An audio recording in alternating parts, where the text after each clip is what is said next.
It's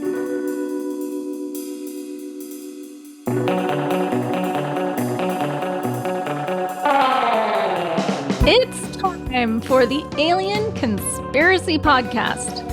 We are your hosts, Agent Ether and Agent Anderson. Come along as we examine UFO sightings, conspiracies, and all things strange. You can follow the show on Twitter at AlienConPod. We also have an email address, alienconpod@protonmail.com. We would love to hear from you. And don't forget to check out a bunch of our other links and miscellaneous stuff in the description. Check out the link tree, got everything under there. This week's episode, Majestic 12.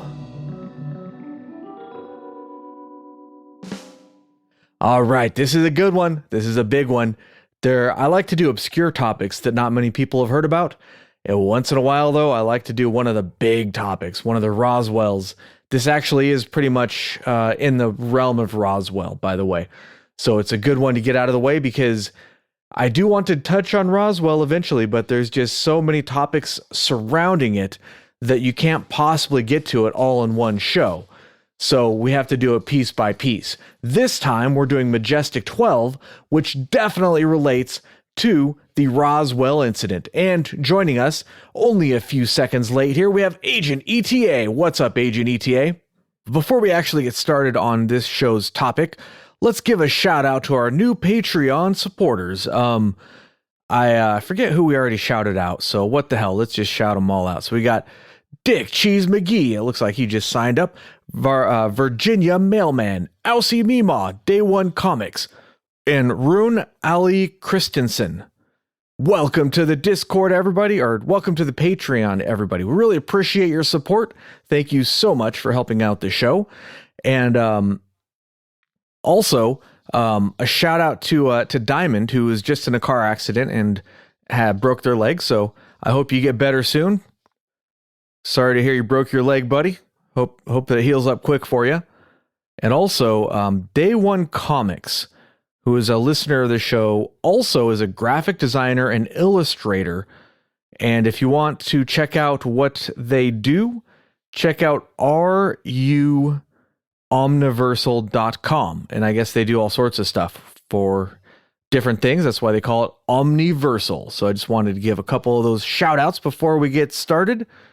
So let's get started with the Majestic 12. So this is, anybody unfamiliar with this topic?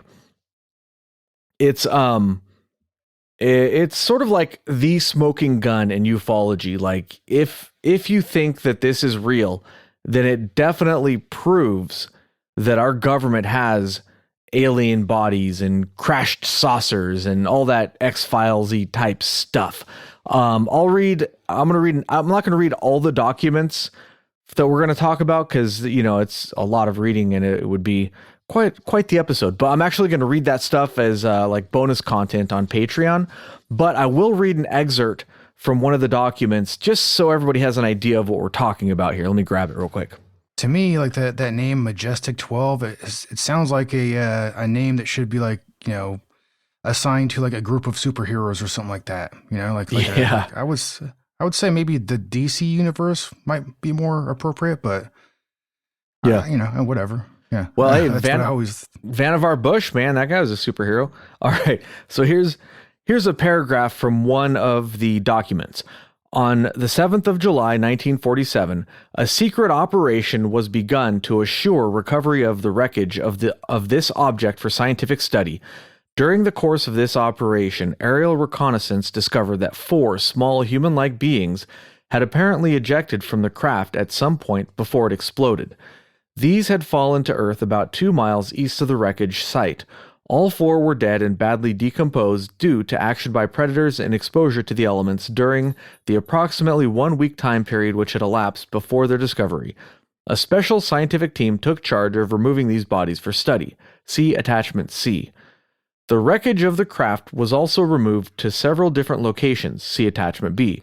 Civilian and military witnesses in the area were debriefed, and news reporters were given the effective cover story that the object had been a misguided weather research balloon. they're talking about Roswell. Okay, yeah. Yeah, they're talking about Roswell right there in that excerpt, guys. So if these documents are real, it's proof positive. It's 100% proof positive of a lot of things that people have suspected over the years. But as you can tell by my wording, that's the kicker. Are the documents real? And that is the major question we have in front of us, and what I think what we are going to talk about the most during this particular episode is, are the documents real, or are the skeptics correct in this case? Yeah. Well, we know the response by the government. Yeah. Like they said, it was just completely 100% bogus and not real, and a fabricated document, right? Yeah. So the FBI did a study, or did research, or whatever, investigation, and they wrote bogus on all the pages, or somebody did. Maybe it was the Air Force. I don't know. So you can actually go to the FBI's website and download the documents, but they all have bogus written on them. So it's not much use because it's written in like thick marker that covers up some of the documents. So it's like, okay, well, I can't even read this stuff, but it's just bogus. And that reminded me of that CIA film for that came, what was that? The flight, what flight was it? Where a missile came out Flight of the Navigator? No, that's a good movie though. But remember, we were talking about a missile over on the eastern seaboard. A missile came out of the water and blew up a airplane. I don't know if you remember that case. That was a good one. But the CIA made a video, and in the video they said, "Not a missile." So that kind of reminded me of that, where it's like bogus. It's like, okay, well, how about you tell me why it's bogus? There's not a whole lot to go on there. It's just bogus. All right, well, the government's saying it's bogus, so I'm going to have to go ahead and take your word for it there, But yeah, so they did investigate that. And there's an article I found that was kind of funny. It says, the FBI debunked these UFO documents in the most childish way possible by Eric Grundhauser on slate.com. I was like, dude, that's an awesome title for an article. Because, the way they did it with the writing bogus on there. And like, nuh-uh. Yeah. And the way they wrote it. Kind of seems a little bit lazy, to be honest. Yeah, it does. It says, oh yeah, we did an internal review. Don't worry about it. Don't worry about it, guys. Yeah, and what are our findings? Bogus. Bogus. Like, what other findings? Yeah. What other findings did you have? Oh, no, bogus. That's what we found. Yeah. That's it. Not a missile. I don't know. To me, it sounds like some really annoyed higher up who is like, really, you made me investigate this? Yeah. And he's just writing on it, not because, he cares about what the public thinks, but just to express how he feels about being on the project at all. Yeah, that could be. That's a possibility. But given how much stuff that they have covered up over the years, who knows? Anything's possible, I think. All right. So what is the Majestic 12? The Majestic 12, sometimes abbreviated MJ-12, is a code name for a secret committee of scientists, military leaders, and government officials. This was formed in 1947 by an executive order by President Harry Truman to facilitate the recovery and investigation of alien spacecraft. We're talking, there's a lot of Majestic 12 documents, but there's the original document, which was the Eisenhower briefing document, abbreviated as EBD when you're reading about these things, and that was supposedly on November 18th, 1952, and the Truman Forrestal memo, or TFM, of September 24, 1947, which is actually page 8 of the EBD document, and the Cutler Twinning memo, or CTM, of July 14th, 1954. So these are the three documents that have the best chance of being real. They started, so in 1984, Jamie Shandera received an envelope with film of an 8-page document, and that would be the EBD document. It was a briefing describing MJ-12. And then in 1985, the Cutler Twinning memo was found in the National Archives in Record Group 341, Box 189, Entry 267, by Jamie Shandera and Bill Moore. The Twinning was a general, and Cutler was Eisenhower's assistant. So that's who those guys are. It was a memo from one to the other. Now, this document is highly interesting because it was discovered in the National Archives. However, a lot of people think it was planted there. So you go to the National Archives and they give you like a box of papers and you can go through them. And then when you're done, they take the papers back. It would be not that difficult to plant a document in there by just kind of tossing it in a box. And when they come and retrieve it, as long as it's not on the top of the stack, it'll be in there, you know? So that's what a lot of people think happened with that. On the other hand, maybe not. Maybe it was actually in there. We don't know for sure. We don't have proof one way or the other, but we're going to talk about that in a little bit. So later on in the 1990s, a dude named Don Berliner got a new roll of film with the SOM-1-01 Majestic 12 Group Special Operations Manual, Extraterrestrial Entities and Technology Recovery and Disposal. Now, the SOM 101 is a whole other can of worms, and probably won't spend too much time on this episode talking about it, but I'm probably going to go over it on like an extra episode for Patreon. But you can do a whole episode just on that document easily. So Tim Cooper in the 90s also received documents that were related to MJ12 on film, but we're not going to really talk about that all that much, other than later on to say that they were thoroughly debunked and those documents are almost certainly hoaxed. I may touch on that later. We'll see. But yeah, so in other words, over the years, there's a whole bunch of Majestic 12 documents that have popped up over time. But those three that I named, those original documents, the two original ones that arrived on the film, and the one that was found in the National Archive, those ones are most likely to be real. So let's talk about mostly those.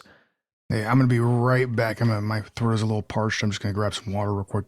All right. While ETA is off parching his throat, I will take this time to mention that if you have a butt ton of cryptocurrency that you would like to protect from hackers and evil villains, be sure to check out the Ledger Wallet. Link in the description.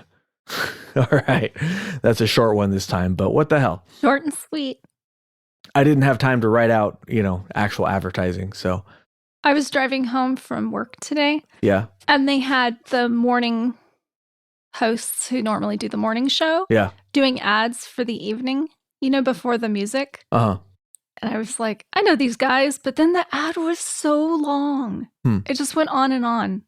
Yeah, I'm not a huge fan of really super long ads, so I'm trying to keep it short, I didn't believe it either. They were basically like, we use this product at home. Yeah. I'm like, I'm so sure you do.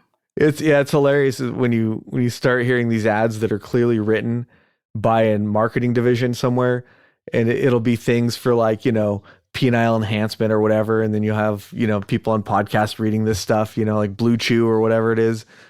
Mattresses. Yeah.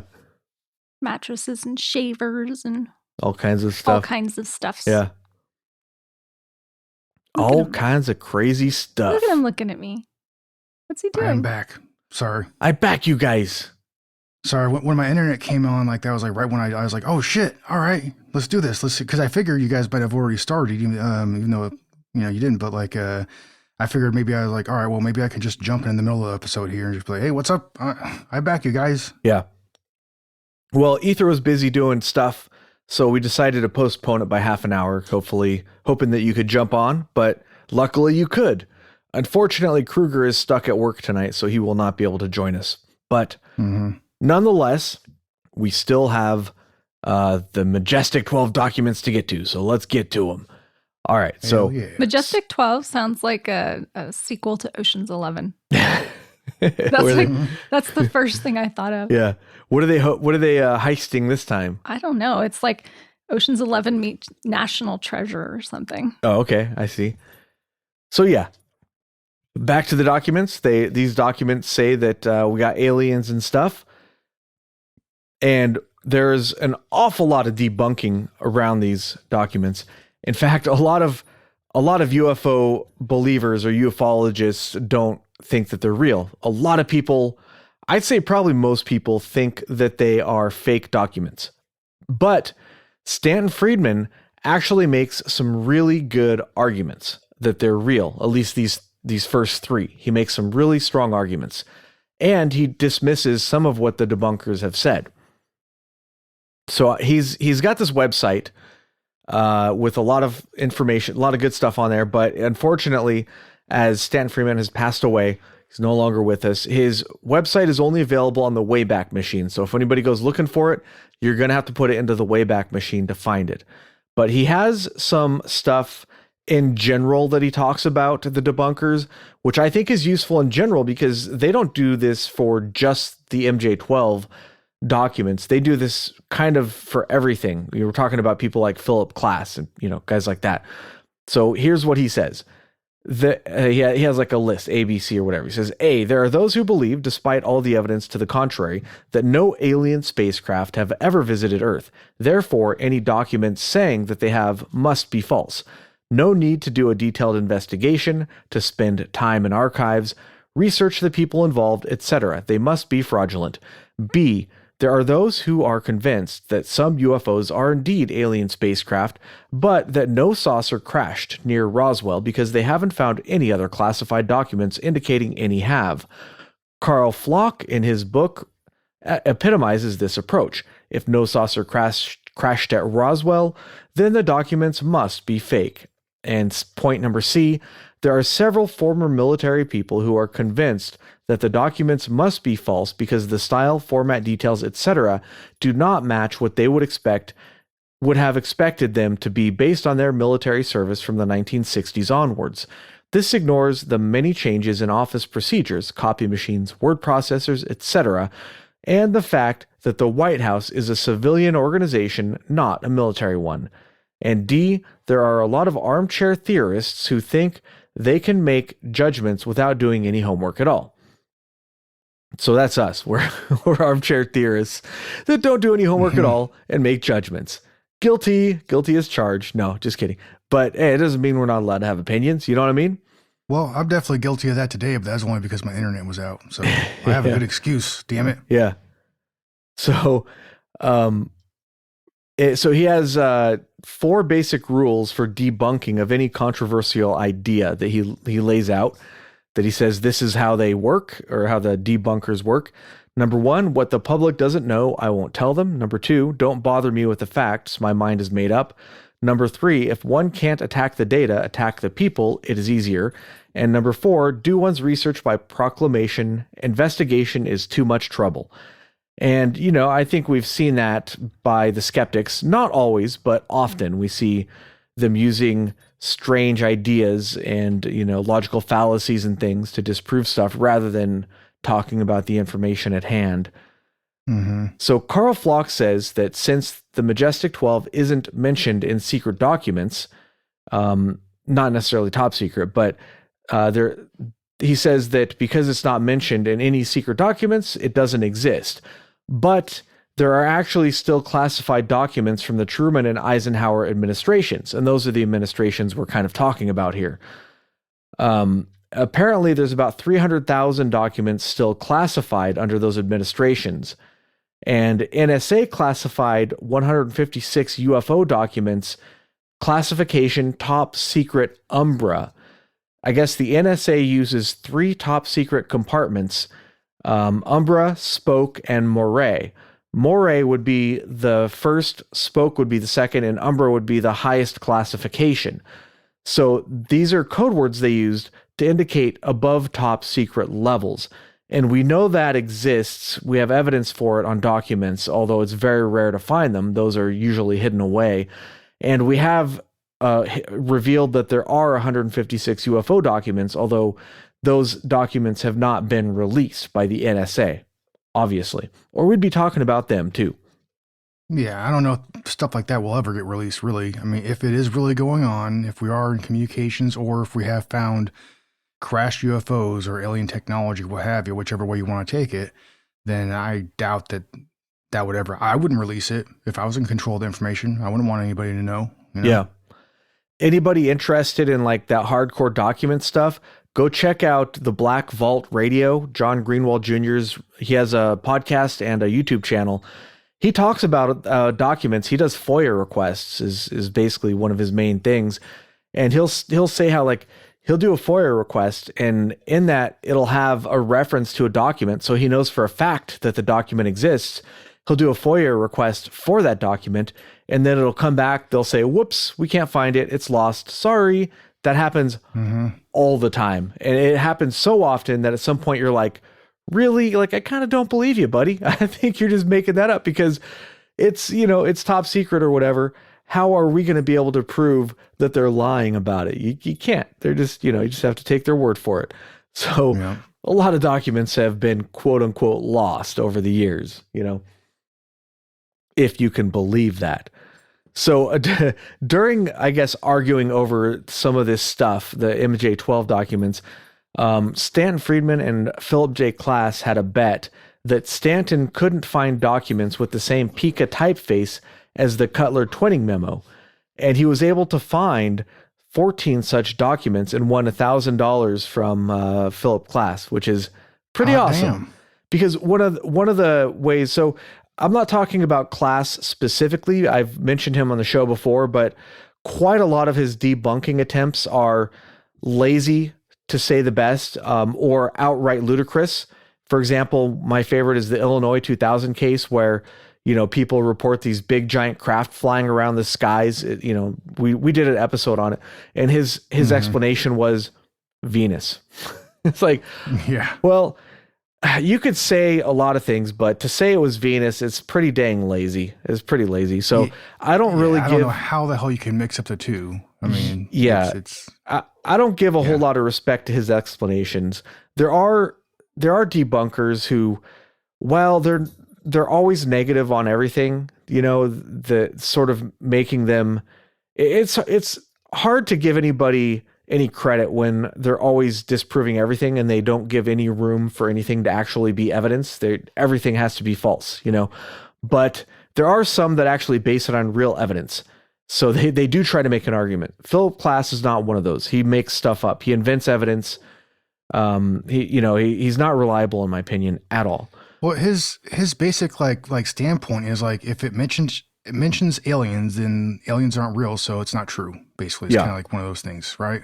Yeah, and I've seen before people talking about that he was actually a government agent, and that, in other words, he was a paid shill to disprove this stuff, which is why he would come up with so much ridiculous stuff, because he had to debunk the stuff. It was his job to debunk the stuff. So even when he didn't have a leg to stand on, he would grab a whatever piece of wood handy and use that as a leg, kind of a deal, I guess, if that makes any sense. I don't know, bad example, but anyways, enough on Philip Klass, I guess, because I don't want to get too negative. But so I have a quote here from Dr. Robert Allen Goldberg. Here's a Roswell chapter from his book Enemies Within. He says, evidence of malfeasance was plentiful. Critics noted that the date format did not conform to governmental style. The papers carried no top secret registration number. Military titles were improperly noted, and signatures appeared to be grafted onto the document. Anachronistic usages like media and impacted further betrayed the find. So here what he's talking about is these are all the points. We have here the bullet points of what people have used to debunk these documents. So there's a date format that is seemingly incorrect. It's not the way they normally do it. The papers did not carry a top secret registration number. That's a big red flag, especially for that document that they found in the archives. That's a huge red flag. The military titles in the documents were improperly noted, and the signatures appeared to be grafted onto the document. So it looks like the signatures, there's something weird going on there, right? And he also points out the words media and impacted, as he says, anachronistic, but he's saying basically that people didn't use those words back then, I guess. So that Stan Friedman made some pretty good arguments against those points.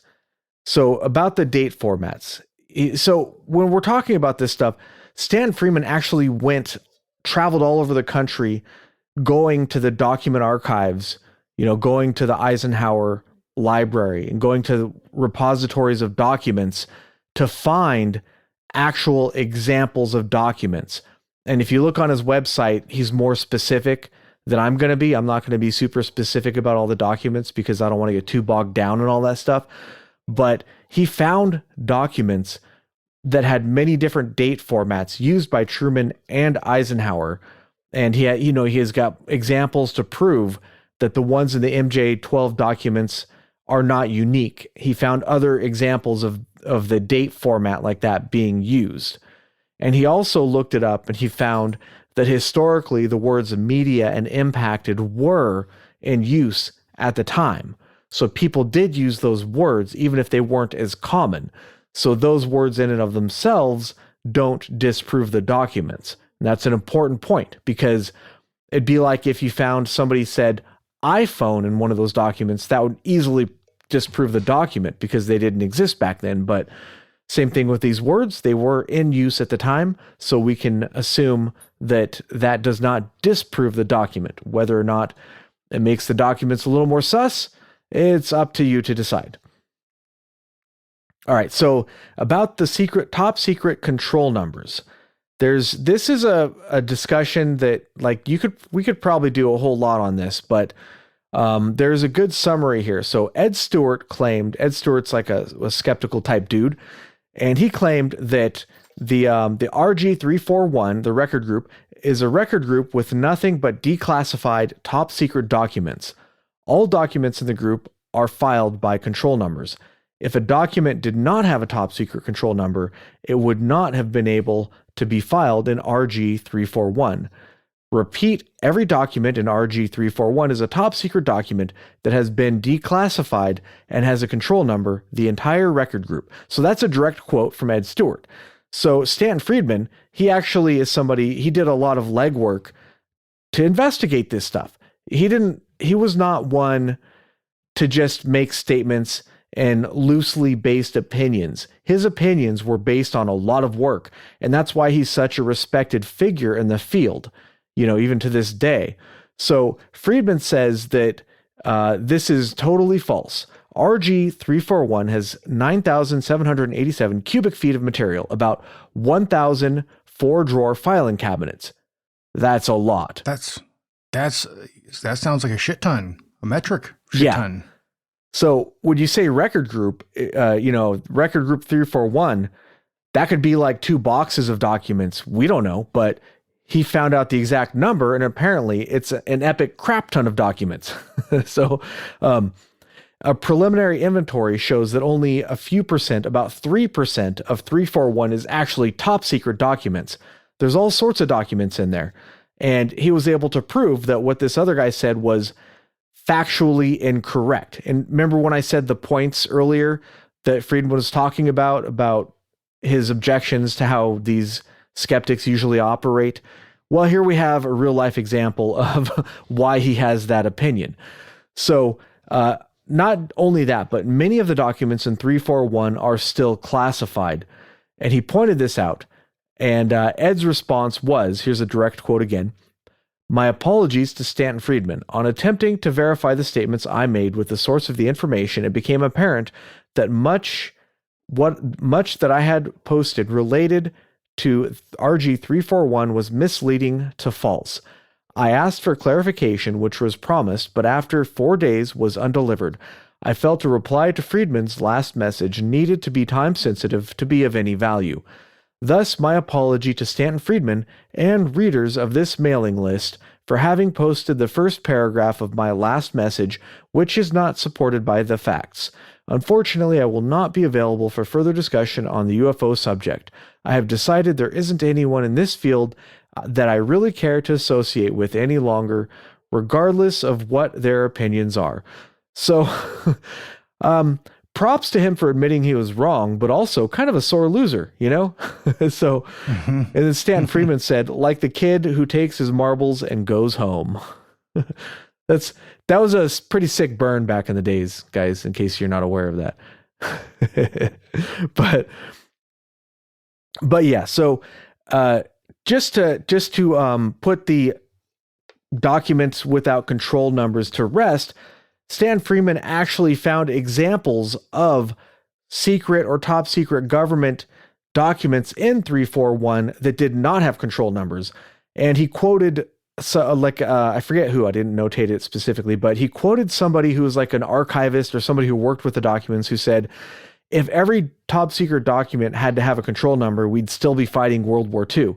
In other words, there were so many secret documents, they just didn't have time to give them all control numbers and file them and do everything the way they were supposed to be done. Sometimes they had to cut some corners because there was just too much work. Mm-hmm. Okay, now there's another point that skeptics say doesn't make any sense, and that's that there is a document that's referred to as top secret restricted. And skeptics say that this was never used and doesn't make any sense because top secret is the highest classification and restricted is the lowest. The FOI office, Freedom of Information Office, says that top secret restricted wasn't used until the Nixon administration. The Eisenhower Presidential Library also says that it wasn't used, and it appears that everybody's saying that top secret restricted is not a real thing, but so it would be easy to say that piece of information alone, if that's true, that would easily disprove these documents. But good old Stanton Friedman, who's never one to take anything lying down and actually checks, right? He doesn't just say, oh, well, I guess that's it. No, he actually checks. He says, is this true? Let's go have a look-see. So he looked, he saw, and he found documents that were marked confidential restricted and secret restricted. He didn't find top secret restricted, but that doesn't prove that they didn't exist. And if confidential and secret restricted exist, that implies that top secret restricted also existed, but he just didn't find any there was none that he could actually find that had been declassified, right? And he found that the General Accounting Office said that they found still classified documents that were top secret restricted. He just couldn't get his hands on it. So we do have evidence that top secret restricted was a thing, and they were probably very highly classified documents that will probably never be declassified and have probably been quote unquote lost or burned up in an unfortunate warehouse fire or whatever they want to say, whatever excuse they want to use. So it does appear that this marking is legit and does not disprove the documents. And Friedman on his website asks why a forger, somebody trying to forge or hoax the documents, would use such a rare and little known classification marking instead of the normal top secret. And he has a point there. If you're trying to forge documents, you're not going to use something like top secret restricted that is almost never used. You would just use top secret. It wouldn't make sense to use top secret restricted. So he does point that out, and it doesn't prove anything. It's neither here nor there, but it is an interesting point. There is also on one of the documents a red slant pencil marking through the classification, which is a minor detail, but it's something that somebody hoaxing or forging the documents might not have on there. That's more of like an official thing, and it would be a real easy detail to miss. There's a lot of details on the document like that make them seem real. Like it would be hard to catch all of these little minutia. And anybody who's dug through government documents before knows what I mean. There's like stuff all over these documents. There's multiple markings and then more markings on top of the markings sometimes. So there's a certain look to them, and these ones, they kind of look real. It's kind of real. I'm hopeful that they are. You know what I mean? But yeah, so let's talk about the military ranks. So what he means by the military ranks is there are people on there who were like let's say they were a rear admiral, but they were referred to as an admiral, right? So that says that, okay, whoever wrote these documents was lazy. They got the ranks incorrect. But again, our good old buddy Stanton Friedman said, well, maybe. Let's see. What can we find? What evidence can we find in these documents? He did find examples of generic ranks being used. For example, by President Eisenhower. He cites a specific document, there's one by Andrew Goodpaster, who was a brigadier general. He wrote a memo about a meeting on June 27, 1958. All of the military attendees were listed by generic rank, including himself, Goodpaster, who signed the document Brigadier General, but in the document he was listed as just General. So this one document is evidence that sometimes generic ranks were used. And it's, so it's interesting because a lot of skeptics will say, oh, well, the ranks are incorrect. But then again, we have evidence here that incorrect ranks were often used, well, not often, but sometimes used in documents. And there are more examples. That's just one example that he mentioned. So another point that people will say is that Donald Menzel is one of the people listed as the Majestic 12. Oh, we didn't say who was supposed to be in there yet. Let's go over. Oh, yeah. Before we continue on the skeptical stuff, let's go over the people who were the Majestic 12, because we have 12 names listed, and these are interesting people. So we have Berkner Lloyd, who was an American physicist and engineer. And if you go to the blackvault.com /document archive /Majestic 12, there's a summary of all these people, and there's documents involving these people. Not necessarily Majestic 12 stuff, just documents about these people, which I didn't have time to read because there's a lot of them, and it's not necessarily pertinent to this case. And then there's Bronk. There's Detlev Bronk, who was he was an American scientist, educator, and administrator, and he's credited with establishing biophysics as a recognized discipline. So he's a pretty important scientist type person. And then there's my personal favorite is Vannevar Bush. We have to get to him at some point. We have to do an episode on this guy at some point, right? Yes. Yeah. So he was an American engineer, inventor, and science administrator whose most important contribution was as head of the U.S. Office of Scientific Research and Development during World War II. So not just him, but I mean the Bush family in general. There's a really interesting story with that family that we have to get to at some point, but yes, absolutely not today though. There's James Forrestal, who was the last cabinet level U.S. Secretary of the Navy and the first United States Secretary of Defense. Pretty important dude. There's Gordon Gray, who was an official in the government of the United States during the administrations of Harry Truman and Dwight Eisenhower, associated with defense and national security.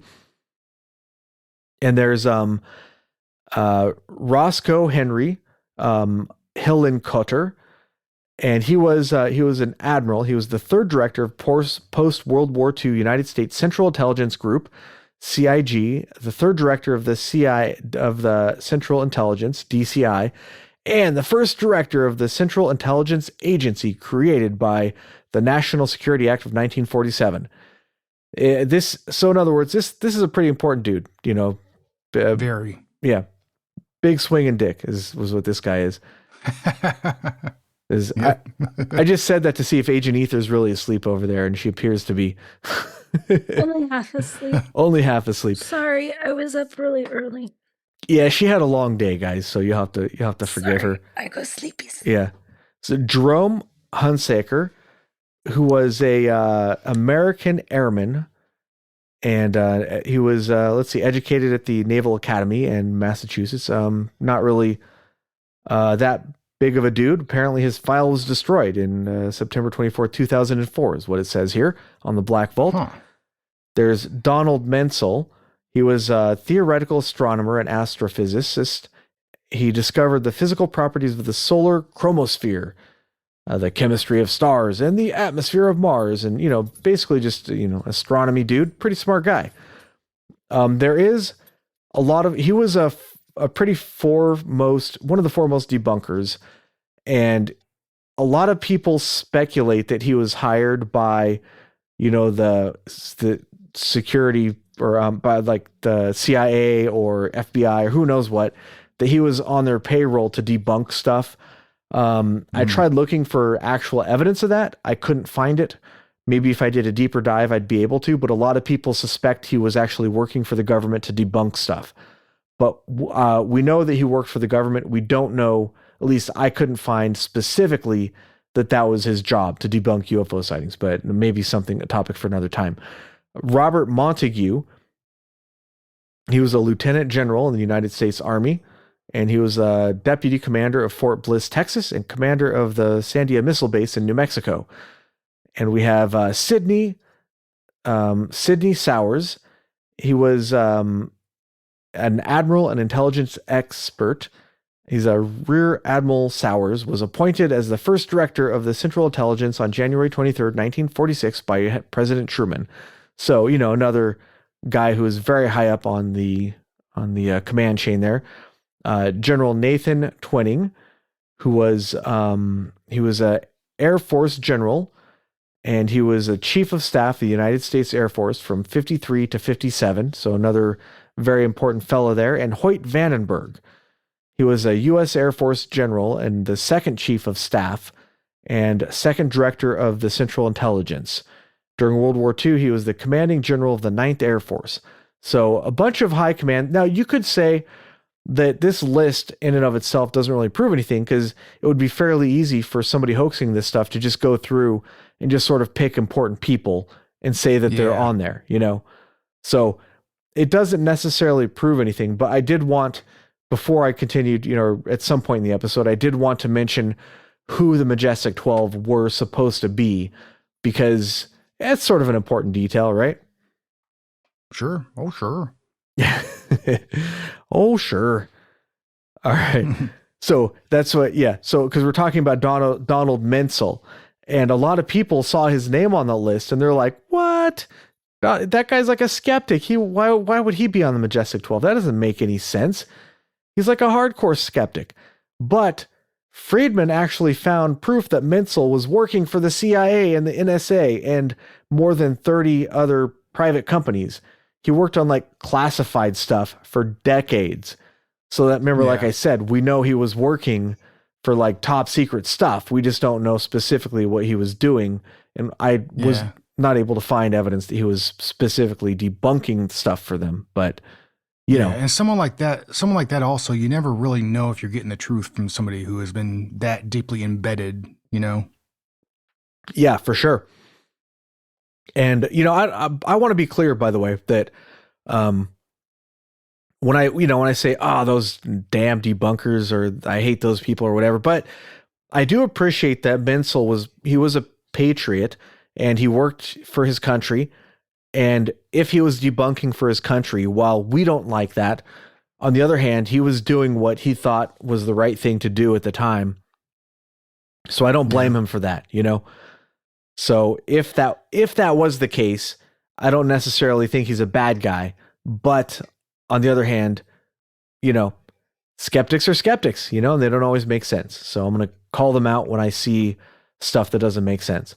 All right. So and I don't think being a skeptic is wrong. Like, to piggyback on what you're saying, there's nothing wrong about that. Like, some people come from very wildly different perspectives, so they may see this whole topic as something that is just so unreasonable. It's just like, why am I even talking about this, or what have you? And maybe that might be some of the motivation for some of these people also. Yeah. Well, my main problem with the skeptics is they often use personal attacks. In fact, that's what they do most of the time. Rather than discussing the information, they'll use attacks against witnesses and try to make it look like the witnesses are somehow crazy. We've talked about this a lot before on the show, especially around like Project Blue Book type stuff, where it's easier to do than actually follow the facts and discuss the facts. Personal attacks are way easier. It's a faster way to get to where you want to be, Yeah, you don't have to analyze radar data or whatever scientific data is available. If you just say, "Oh, that guy's crazy," anyways, so it's so easy. You don't have to leave your house. Yeah. Anybody could do that. It's super easy. And most of the skeptics rely on that when there's nothing else available to them. They say, these people, they're just crazy. They were on drugs or whatever. Usually they'll say alcohol, which I always think is hilarious. I'm like, dude, I'm drinking beer right now. I'm not seeing UFOs. Like, what kind of beer are these people drinking to where they're hallucinating UFOs and aliens.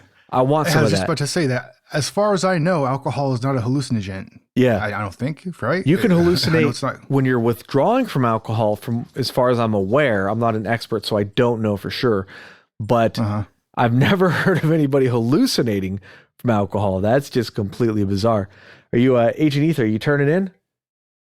Yeah, Agent Ether is tapping out for the episode, so peace out, Agent Ether. Thank you for joining us for the beginning of the episode. All right. So let's see. Where was I on my notes here? Complaining about skeptics.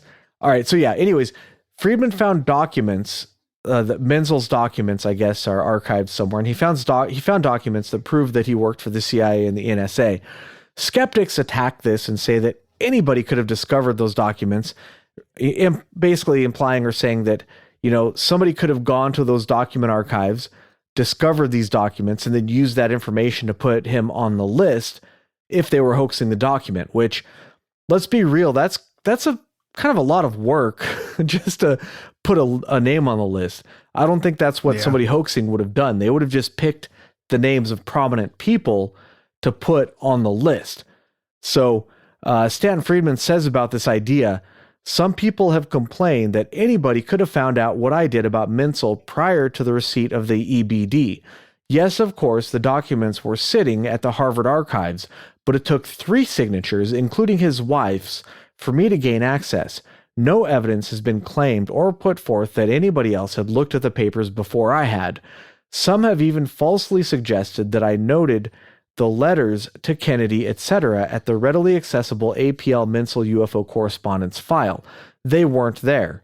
No permission signatures were required for that access. I am reminded of people who claim I could have bought that land for a song 25 years ago, but they hadn't. So, yeah, he's referencing some other stuff there, but basically he's saying, like, it wasn't that easy. You couldn't just go look at these papers. You had to jump through a lot of hoops, and it didn't appear that anybody else had jumped through those hoops. Anything's possible, I suppose, but again, it would be a tremendous amount of work for a hoaxer to do. Somebody hoaxing these documents would not have done that work. There's no way. They would have probably just picked names at random or picked names of generals and scientists or whatever, So I guess the underlying message here is that the fact that Menzel was included on the list is highly interesting. That's like, because we know he was working for the CIA, but that was not common knowledge when the documents were released, So that's highly interesting, and it's kind of makes you lean towards the documents being real. But all right, so let's move on to our next topic of controversy. How do they say it? Controversy, whatever. Controversy? Yeah, I was trying to do it like, how do the English people say it? Controversy. They say it weird. Controversy. Yeah, I forget how aluminium. Yeah, aluminium, dude. They're adding consonants there. Those aren't all there. Stop saying it like that. No. All right. So Kevin Randall is a UFO researcher, and he said that there is no mention of the Majestic 12 the Majestic 12 anywhere in any of Menzel's documents, suggesting that if Menzel had been associated with them, that there would have been evidence somewhere in the documents. And he said that nowhere did he, meaning Friedman, find any mention of MJ12 in the papers and records. There are no marginal notes, no oblique references, no highly placed correspondence that suggests, mentions, identifies, or confirms the existence of MJ12 or Menzel's connections to it. And this is Friedman responds by saying the absence of evidence is not evidence of absence, right? He liked that saying. Yeah. But we're talking about, probably the most top secret, like even more highly classified than what the nuclear program was, like the most classified thing ever. If Menzel was involved, he wouldn't have just had documents lying around. This stuff would be very tightly controlled, so he wouldn't be making notes in the margins or oblique references. He would be very tight-lipped about it, right? So it's sort of, I don't know, this is sort of, Kevin Randall is, he has a lot of good stuff to say sometimes. I'm not trying to knock him specifically, but in this case, I think Friedman is correct in that we wouldn't necessarily find references in those documents. Any documents referring to this would still be classified. So they wouldn't be in the files at Harvard. They wouldn't just be lying around his house to be found. They would be hidden away, So that's not really proof of anything. All right, now let's talk a little bit about the Truman Forrestal memo. So this is a memo that was skeptics claimed that it was typed on a typewriter from the 1960s, and that the signature was identical to one from another memo, a memo from Truman to Vannevar Bush. But these claims were made by somebody just kind of looking at it, like they didn't actually check anything; they just kind of looked at it. And this was made by these claims were made by Philip Klass. So it's like, should we even really talk about it if he's the one claiming this? Not really, but I guess let's give it a go. Mm-hmm. So Stan Freeman talked to a dude named James A. Black, who's like an expert in this kind of stuff.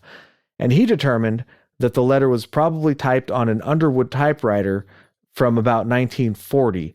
And he said the signature appeared to be a reproduction, not an original signature, based on the fact that like the ink didn't seem to fade or whatever. Basically, it looked like a photocopy or something. But there would have been copies of the memo sent to different people, and they wouldn't have all been individually signed. The first one would have been signed. So the signature doesn't necessarily prove anything. It just proves that this might have been one of the reproductions, not the original document, right? And also, he did some careful examination, shows that the signature is not an exact match to the one that they're saying it is. There are slight differences. And Stan Freeman points out that at this time, the president was signing so much stuff, like hundreds of things a day. So he would be signing all day long. So he'd be signing things. The argument could be said that his signatures from one thing to another could be very, very similar if you're signing things that often, But I mean, that part is debatable, how similar the signatures could be. But now this is one part of the analysis I didn't do myself. Now that I'm thinking about it, I wish I had compared those two signatures. I didn't. But according to Stanton Friedman, those signatures are not identical. There are subtle differences between them. All right, let's move on to the numerical part of the date. Which is offset from September and done with a different typewriter. Remember earlier we mentioned that one of the dates was a little funky, like the format or whatever. Now that he did find other examples of this date format, but also in this specific case, the numerical part of the date is offset from September and is done with a different typewriter. And there's a period after the date. Vannevar Bush's office always put a period after the date. Truman's office rarely used that. Sometimes he did, but rarely didn't. So this suggests that, the office put that date on the document after they received it or something. It's kind of a strange detail. But so somebody, George Elsey, who had worked for both Roosevelt and Truman, said that the document looked like a real document. He didn't see anything that suggested it was fake. And Stanton Freeman points out that why would a forger use two different typewriters to forge a document and use a period after the date? It doesn't really make sense. They would have just done whatever the standard was, which wasn't using the period after the date. So using the two different typewriters suggests, again, like I said, it suggests that it was done by two different offices, sort of. But who knows? It's a minor detail, and maybe it doesn't mean anything at all, but it probably doesn't disprove the document, which is Stanton Friedman's point. All right, now, in one of his books, Stanton Friedman has a list of 37 facts that were not known to be true until after the documents were released, and this suggests that a hoaxer would not have known these details to put them into the documents. So he uses an example. So the CTM document does not have a signature from Cutler, who was out of the country at the date of the memo, but had left instructions to keep things moving out of his basket in his absence. So the point here is that people would have known that Cutler was out of the country. You could have found that information out if you did a deep dive. But the hoaxer would not have known that he told people to keep things moving out of his basket, because that document was not released until after the MJ-12 documents.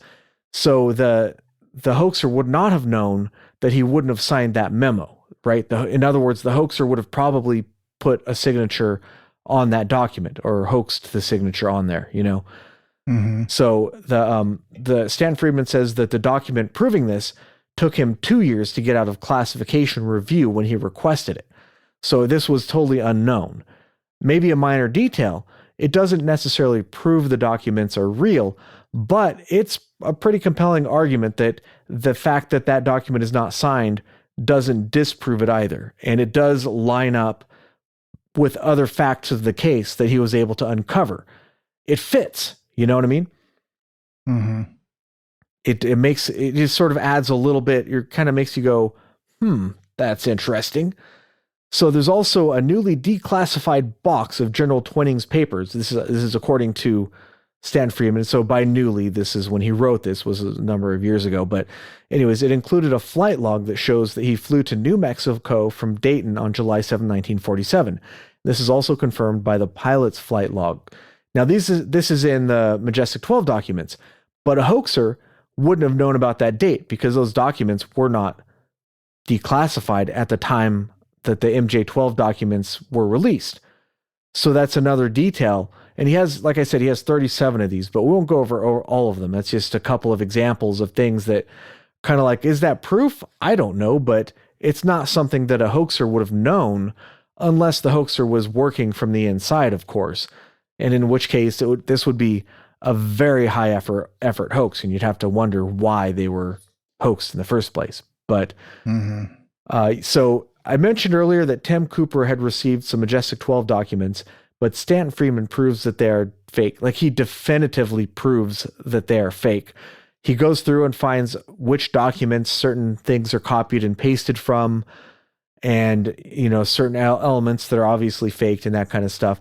So that I don't want to talk about those because they're provably fake. I just wanted to mention them because they are part of the Majestic 12 discussion, but they're not really super reliable. But what the interesting thing to discuss is, why were these sent to Tim Cooper, who was a, UFO researcher, a guy who into this stuff? Were they sent to these fake documents? Were they sent as a distraction? And it reminded me of the Phoenix Lights case. Remember the Phoenix Lights? You had two events, right?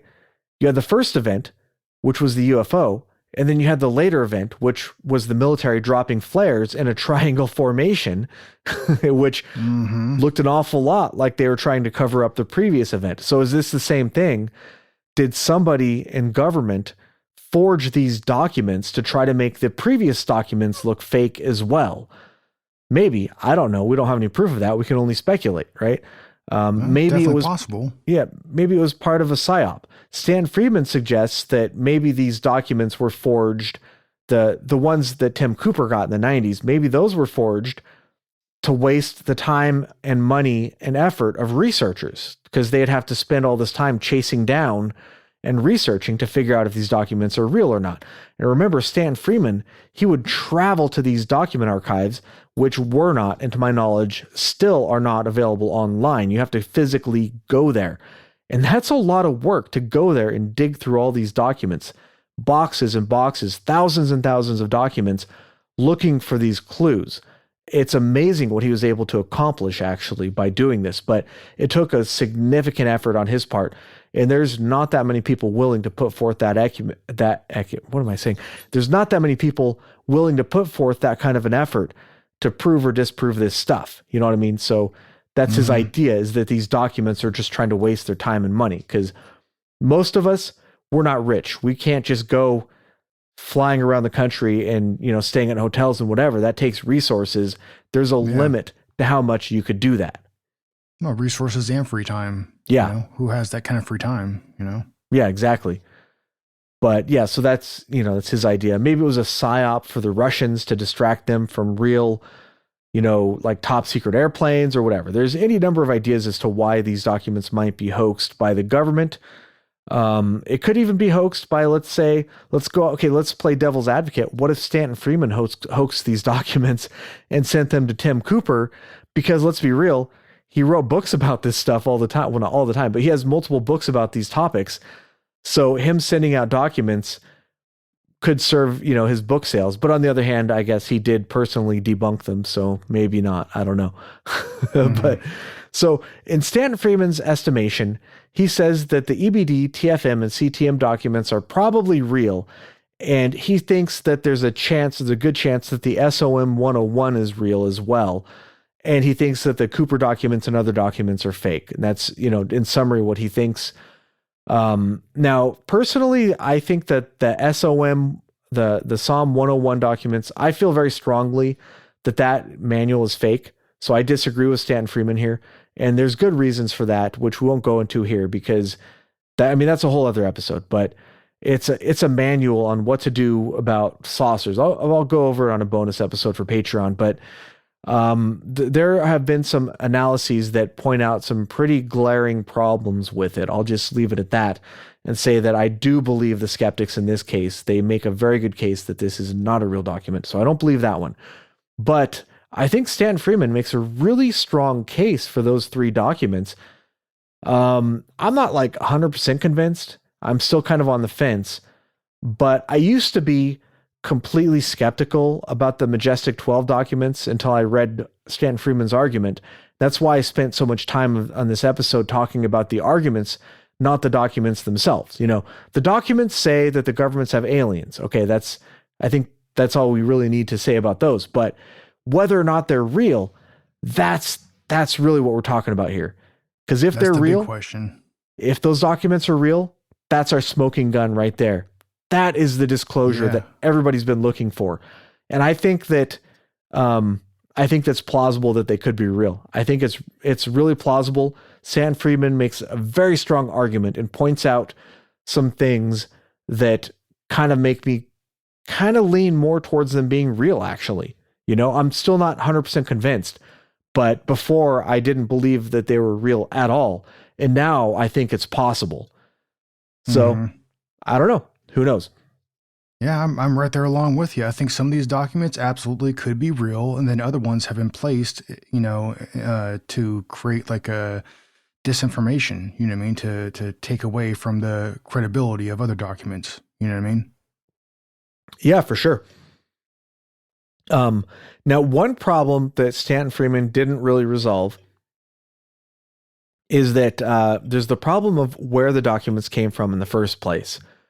And that question unanswered is a problem, because if we don't know who supplied the documents, then we don't know for sure that they were real. If we knew that they came from somebody within the military, then that would be really good evidence that they were real. So that's a question mark. But that doesn't necessarily prove that they were fake either.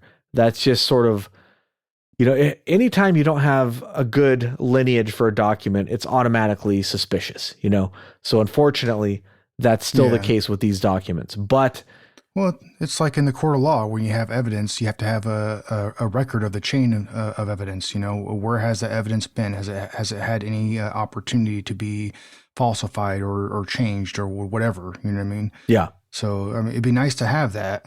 For sure, that would definitely create some legitimacy to some of these documents, but we don't have that necessarily. So that's one of the problems. Yeah, for sure.